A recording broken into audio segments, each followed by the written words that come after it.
বাচ্চাদের আবদারে আজ আবারও তৈরি করেছি চিকেন পিৎজা। এই পিৎজাটা তারা বেশ খুশি মনেই খায়। খুব স্বাস্থ্যকর, ঘরোয়া উপায়ে তৈরি বিকেলের একটা স্ন্যাক্স।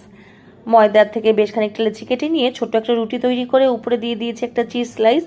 তারপর সেটাকে পুর ভরে নিয়ে আবারও রুটিটাকে বেলে নিয়েছি। এবার একটা কাঁটা চামচ দিয়ে ছিদ্র করে দিয়েছি যাতে রুটিটা ভাজার সময় ফুলে না ওঠে।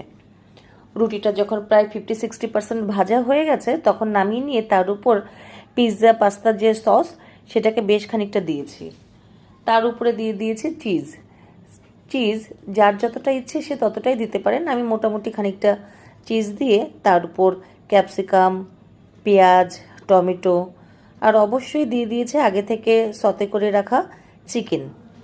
সব কিছু দিয়ে উপরে ছড়িয়ে দিয়েছি চিলি ফ্লেক্স দিয়ে তার উপর আবারও বেশ খানিকটা চিজ দিয়ে দিয়েছি।